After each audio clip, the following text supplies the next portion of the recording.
Hello YouTube. Well, just happened to be sitting down with a box of Ben Steger's guns, so I thought I'd make some videos. Today, I want to talk about the difference between Glock 47 and Glock 34. Ben was on the Glock 34 train for quite a while. I've owned these also, and lately, he switched and says the 47 is the new hotness. I shot them both today, and they just handle a little bit differently and recoil a little bit differently. So let's talk through them. First, for setup, this is a super old gun. He's had this one for years, but this is probably still a CHPWS plate. One of the few surviving ones that hasn't broken. But anyway, that with an SRO, the dot we used to use, which is they're still totally fine if you have them. You don't need to sell them or replace them. But anyway, an SRO, CH plate. This one just has a Terran striker spring in it. Other than that, the gun is completely stock. So factory shoe, slick gun, no grip tape, anything like that. It does have CHPWS, the grip plug, the brass one. Ben likes those just for balancing out the gun a little bit. I don't know. To me, it's not a huge deal. I'm fine just using the aluminum one of these or the plastic one just to make sure the mags, this does give you a nice little lip to help for the mags not to catch. But for me anyway, I don't notice a huge difference in the weight. Just picking this gun up, I wouldn't have known it even had one unless I looked. So, personal preference. But having that to help you with aiding the reloads and not getting the mags caught is a good thing.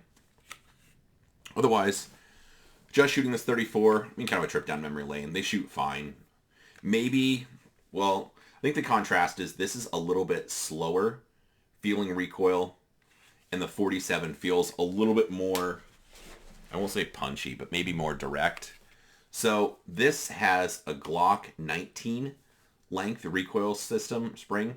So like a 4-inch Glock recoil spring compared to the 34 and the 17 having the full-size one.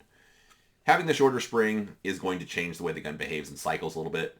This one, I think, feels a bit more direct, where it just feels like it snaps right back on target. And I don't know that I have a huge preference. I don't shoot Glocks enough. I could tell just shooting the two that this one was snappy and more direct. The 34 was maybe a little more sluggish, but shooting them, I'm not a huge Glock fan anyway, just due to tendonitis and the grip angle. But the little bit I shot them both side by side, I thought they were both fine. This one is definitely more direct, or a little bit snappier feeling. So if I was going to buy one, I'd maybe buy one of these just because, why not? Something different.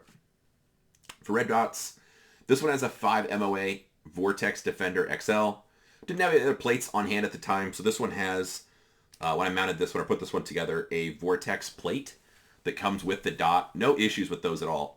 I do really like the Arise manufacturing plates, but, sorry Jordan, if you buy the Vortex red dot and you have a Glock MOS, I would use the plate that comes with it for free just to save yourself some money. Is the Arise plate better? Probably. But this plate has had no issues with the hardware that comes with it for as many rounds as Ben's put on them. And so I think it comes with the gun, and you should use the one that comes with it for free. Unless you have a reason to change it or need something else. Only other changes to this gun. This one has a 4.5-pound striker spring. We used the Terran ones for quite a while. Those are, I'll be fully transparent, those are a bit tougher to source. I don't know, I don't know for sure, this is just speculation, if someone else makes it for them, but it's tougher availability. I've had a bunch of people, hey, I can't find them in stock, do you have anything else you like? So anyway, I was recently at the pro shop while I was in Texas for this last little trip, and went to dinner with Tim talking about guns, video games, all the normal nonsense we talk about. And anyway, he has ISMI and Wolf striker springs. So he offered just to send me home with a few to try out. So I put a Wolf 4.5-pound striker spring in this gun. Had Ben shoot it for the week. I shot it today with different ammo. No issues at all popping everything. Just the way it feels very comparable to the Terran striker spring. If you look at Terran's site, it's listed as 4.5 pound also, which I will tell you, from recoil spring company to company, the list, how they measure or what weight they list them out is not always comparable. But this gun originally, when I set it up, had a Terran striker spring. In dry firing it a bit, then changing it for the Wolf, 4.5 pound, and dry firing it and having Ben dry fire it, they feel the same. So no issues with that so far, having the 4.5 pound in it. I suspect once you get to 20,000 rounds or so, it'll start to light strike on hardened military ammo. And so this is probably something, depending on how much people shoot, that striker spring is probably something to change once a year. Otherwise, you could do the 5 pound Wolf striker spring, and I think you'd be fine. But anyway, that's a little bit behind the scenes on something we've been testing, just because Pro Shop Tim was saying it's tough to keep those springs in stock. So I was just curious about what the other options are for me, if I'm setting up other guns for Ben, I need to know what else to order. Something I can actually get that's readily available in stock. And because I get messaged a lot for people, they want to be able to set up the same guns or guns the same way Ben or I do. And it's nice to be able to have parts that people can actually source and not say, sorry, this is a one-of-a-kind that was made for me, or they're not in stock, or something like that. Because that's not going to be super helpful for people. The rest of the trigger stuff, this is an Apex trigger. I like this one quite a bit. This is the Apex Gen 5, obviously because it's Gen 5 Glock. It comes with the trigger shoe, the trigger bar, and a connector. So, all you do, I was going to sneeze, excuse me. All you do is just throw them in, add a little bit of grease on the connector, and that's it. Good to go. No fitting required. They're all drop in. So again, Apex, it's all in one package. I think it's called Action. I should have Googled it. It's got a specific verbiage. But there's one that comes with just the trigger shoe and the trigger bar. That's not, I just get the next tier one that has the connector also. So all that stuff's together, and the trigger shoe is already on the bar. The reason for using this trigger that I like them, I got Ben hooked on them, is the trigger face itself is flat. And it just feels a little bit easier to put pressure straight back into the trigger and not press it at an angle. Compare that to Glock triggers. They're a little bit more, I'll call them pointed, if I can get a good angle, triangular, where it's not necessarily a completely flat face that you're putting pressure back into. So it is nice to have this flat face. I think it just makes it easier to shoot the gun, especially at distance. One other minor housekeeping thing that I think is very helpful, when I pull the trigger, even with this flat trigger, I like putting the crease, so the first joint of my trigger finger is what I put in the center of that trigger, right where the little trigger safety dingus thing would be. I think it gives me more leverage. It makes it easier to pull the trigger straight back. Other than that, grip tape.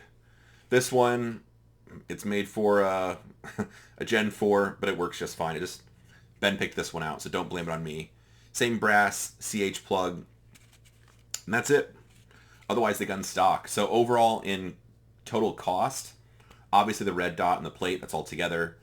The trigger, the connector, and the trigger shoe, like that whole Apex thing, is maybe $130. The striker springs, less than $10. Grip tape, $20. The CH plug is kind of expensive. I think those are 60, 70, 80, somewhere in there.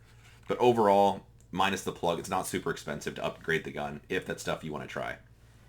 But this is Ben's preferred setup, and after shooting him a bit, I mean, I agree. It feels just direct, I suppose. It's a little bit more snappy or less sluggish. One thing that makes a big difference between shooting the two guns is the Talon grip tape, though.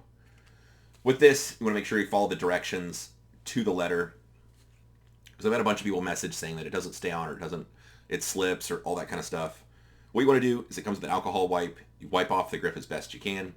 You apply the Talon grip, well, in a different way than what Ben did, but you apply it because it's got adhesive, and then you heat it up with a hairdryer.